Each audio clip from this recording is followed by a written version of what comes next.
Welcome! In today's video, we will pick up where we left off with the Spanish Habsburgs, which were case study number 1, and we'll continue into case study number 2, which are the French Bourbons. In the context of France, following the wars of religion, if we think of Luther in the early 1500s, the German wars of religion in the mid 1500s, France faced a similar war of religion. The long-running Valois dynasty of France had died out as the two princes, who were the sons of Catherine de' Medici, of the famous de' Medici family from Renaissance Italy. Her two sons were killed in that battle, killing off the Valois dynasty. It left two major families competing for the throne of France, the Catholic Guise family and the Protestant, the French Calvinist or Huguenot family called the Bourbons. The nobility of France were roughly split 50-50, even though most of the peasantry and people of France had remained Catholic.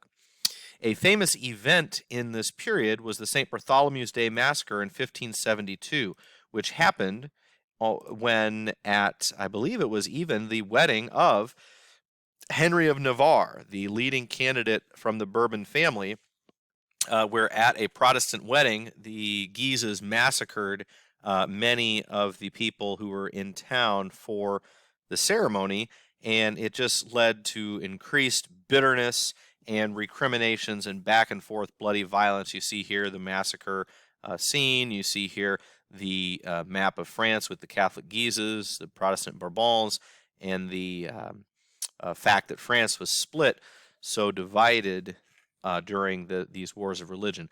But as Henry gained the upper hand, he still faced fierce opposition from the fact that most of the people of France were Catholic, and in this period, a largely Catholic country would not have a Protestant king and vice versa.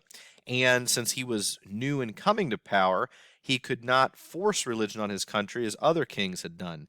And so he very famously said, "Paris is well worth a mass," meaning going to Catholic Mass was worth living in the palace, the king's palace at Paris, and ruling the country, that ruling France was worth going to Catholic Mass. What does that say? I like to draw the analogy to our Machiavellian case study from the Renaissance unit. The idea that, switching one's religion in order to obtain political strength is an example of the ends justifying the means.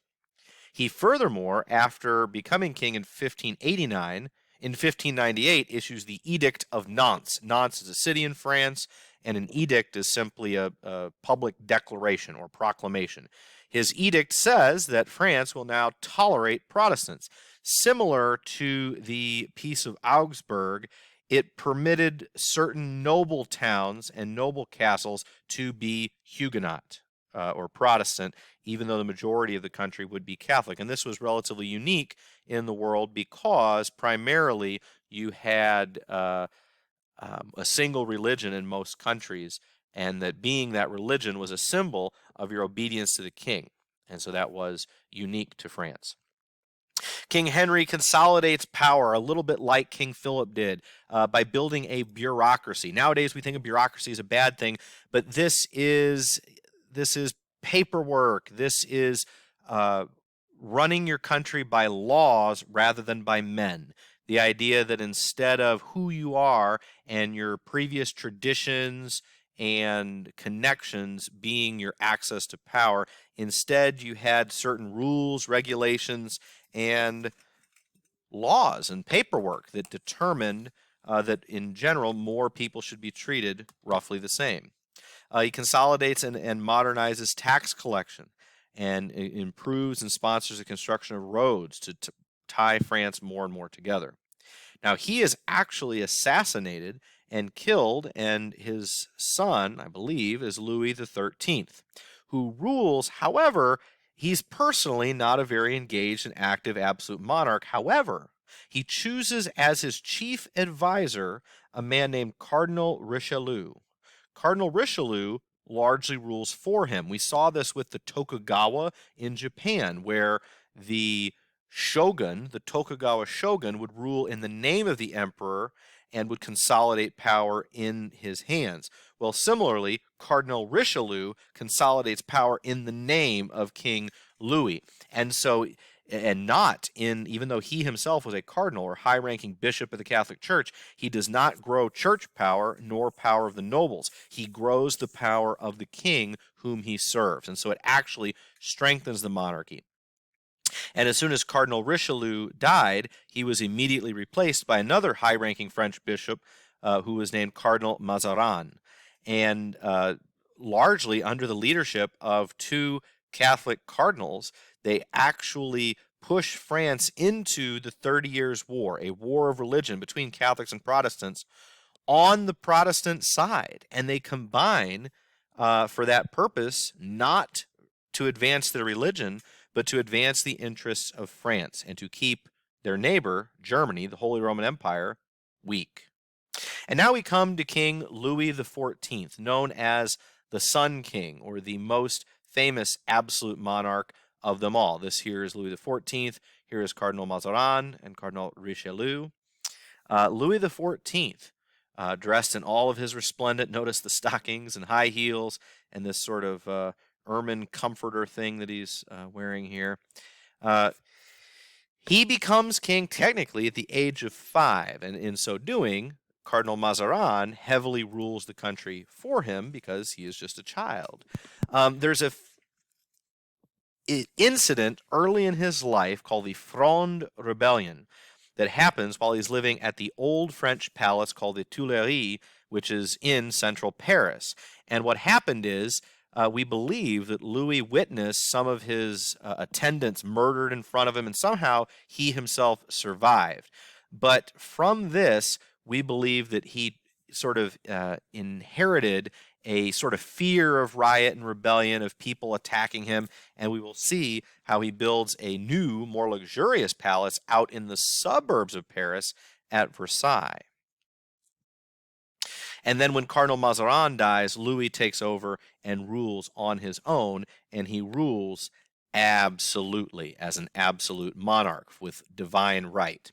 He very famously says, "L'état, c'est moi," the state, that's me, or I am the state, meaning I am France, or it always makes me think of I am Batman. But I am the state, meaning France, the state, that's me.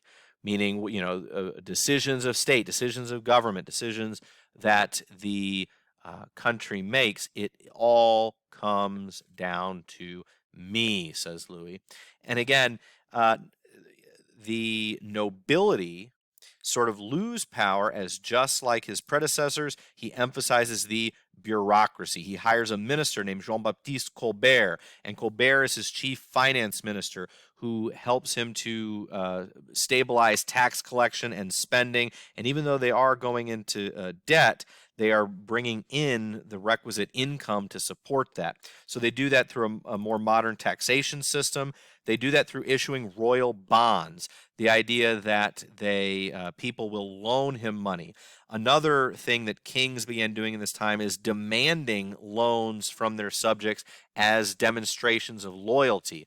And so they would give them the opportunity to heavily loan him, the king or the government, money.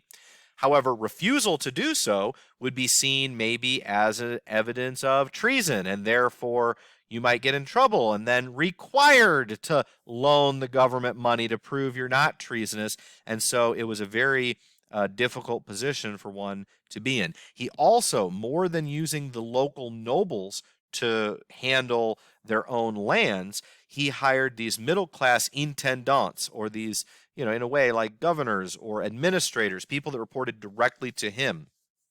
See, the nobility don't owe their position to anyone. They, you know, a nobleman is the nobleman of a given region because his father was the nobleman and his father was the nobleman. So they don't owe the king anything per se. But these middle-class intendants, they owe their position to the king. If they screw up, they'll get fired, versus the nobles, you can't really get fired from who your parents were. So they owe their position to the king and are totally loyal to him. So how does he neutralize the nobility? Well, he constructs this new luxurious palace in the outskirts of Paris at Versailles. Partly, he turns his vassals, or these large independent nobles, into courtiers, people who live at his court at his beck and call. He controls them by setting up an elaborate court routine whereby he becomes known as the Sun King. Several analogies can be drawn here. One is that he is like the source of all light and heat. He is the state. All power radiates from him, much like all light and heat in the solar system emanates from the sun. A few pictures to help demonstrate this. Here is an aerial picture of this new palace of Versailles with thousands of rooms. I believe room for 10,000 guests at this palace in the rooms. Here's a picture of the gardens he used to have. They couldn't even run all the fountains at once. They had to be pumped by hand. He would have servants like run ahead of him and pump the fountains so they could be spraying water in front of him as he strolled through the various gardens. And the most famous room in the palace at Versailles is the Hall of Mirrors, with these floor-to-ceiling windows on one side, floor-to-ceiling mirrors on the other, and all of this gold, sort of gold foil and gold imprinted all around the room, so that in a way the room seems to be made of light, and is this just an entirely impressive room that many future treaties would be negotiated and famously signed in this room as a symbol of the glory and splendor of Louis and his reign. And so one of the things they would do at court is throw parties and balls and operas and masks and feasts, and not all of these thousands of nobles would be invited. It was exclusive. It was middle school, and he would play one against the other, and he was king for 72 years. And people sort of just grow used to this. And the older and longer he rules, the more power sort of comes into his hands. And he very much transitions these nobles from being these independent, powerful landlords to being people who live at his court and are just sucking up to him in order to obtain favors and spend time waiting on the king. He greatly expands the military by pushing the borders of France outward, building more fortresses, maintaining a large standing army of 300,000 men ready to fight with very little notice, with a sworn oath of loyalty to the king. And also this is seen as an advancement because, again, many peasants, there used to be a much smaller middle class, and many peasants had low opportunity to advance. But in the military, if you meet with success, there was a way to sort of advance your state in life and get promoted. And so a large military actually provided opportunity for a lot of people who wouldn't have otherwise had it. And finally, let's conclude with a few weaknesses in the reign of King Louis XIV. One is that he really began to get in money trouble. He had Jean-Baptiste Colbert, and his modern system of taxation was really helped to keep him afloat. But nevertheless, over this period, they racked up enormous debts. And rather than, like, say, the United States, which we've run up terrific debts over the years, we have never, in over 200 years, repudiated that debt or simply said, it doesn't exist anymore. If we owed you money, just kidding, we're not going to pay it back. And that is crippling, because Louis did that more than once, where he would owe people money, and with his power as king, he would just say, I don't owe you that money anymore. Well, that makes people not want to give it to him anymore, and it makes interest rates very, very high, because anyone who would give the government money wants a very high interest rate because they're afraid he might just declare that the debt no longer exists. France, again, had a regressive tax system like Spain, where merchants and middle class tended to pay a rather high proportion of taxes rather than the nobility, who had a tremendous amount of money. His wars were very expensive, and since France was so powerful, France made many enemies. And basically, there were several wars in a row where all the other countries nearby virtually ganged up against Spain. We'll talk about some of these wars in a couple videos from now. And finally, just one thing to note, he ruled for years and years and years and outlived all of his sons and even all of his grandsons. And the next king, Louis XV, would actually be his own great grandson, that he lived and ruled France so long and became permanently known as the Sun King. Thanks for watching.